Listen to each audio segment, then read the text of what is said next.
Engineering కళాశాలల ఫీజులను పెంచొద్దని తెలంగాణ ఉన్నత విద్యా మండలి చైర్మన్ ప్రొఫెసర్ బాలకృష్ణారెడ్డికి ఏబీవీపీ బృందం వినతి పత్రం ఇచ్చింది. రాష్ట్రంలో 3 ఏళ్లకు ఒకసారి పెరిగే ఇంజనీరింగ్ కళాశాలల ఫీజులను ఇష్టారీతిన పెంచడానికి ప్రతిపాదనలు పంపిన టీఏఎఫ్ఆర్సీ నిర్ణయాన్ని ఏబీవీపీ తీవ్రంగా వ్యతిరేకిస్తోందని హైదరాబాద్ సిటీ సెక్రటరీ పృథ్వీ తేజ తెలిపారు.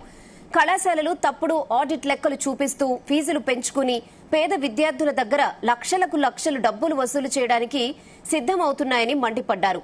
టీఎఫ్ఆర్సీ పంపిన ప్రతిపాదనలను విద్యాశాఖ ఉన్నతాధికారులు తిరస్కరిస్తూ చివాట్లు పెట్టారు. దీంతో ఇంజనీరింగ్ కళాశాలల్లో ఫీజుల పెంపును అశాస్త్రీయంగా పెంచడానికి అనుమతులు అడుగుతున్నాయి.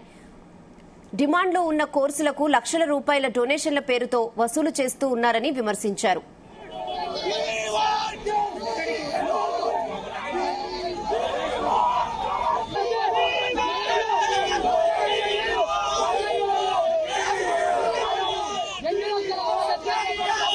Prithvi ABVP Hyderabad city secretary. ఈ రోజు రాష్ట్రంలో ఈ యొక్క టీఏఎఫ్ఆర్సీ స్థిరేట్లు ఉందంటే పేద మధ్యతరగతి విద్యార్థులని ఇంజనీరింగ్ విద్యకు దూరం చేసేటువంటి కుట్ర ఈరోజు తెలంగాణ రాష్ట్రంలో జరుగుతా ఉంది.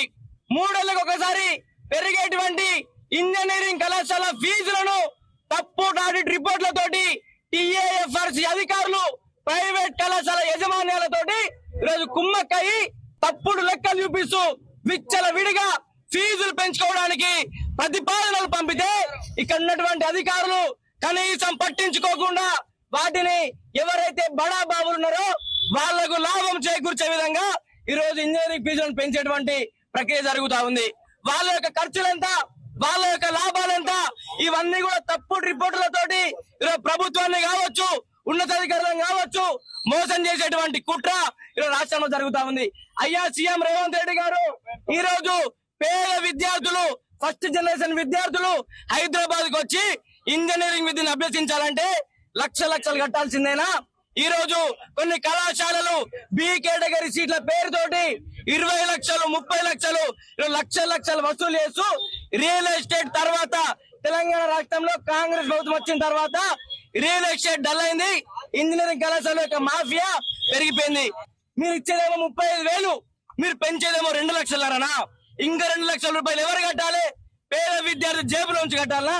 పేద విద్యార్థులు తిండికి దిక్కులేక ఒక పూట తిని ఒక పూట తినక ఈరోజు చదువుకుందామని వస్తే 35,000 స్కాలర్షిప్ ఇచ్చి 2,50,000 కళాశాల ఫీజు నిర్ణయిస్తారా?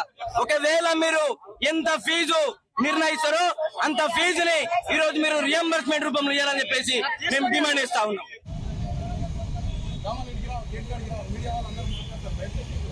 అంతేనా?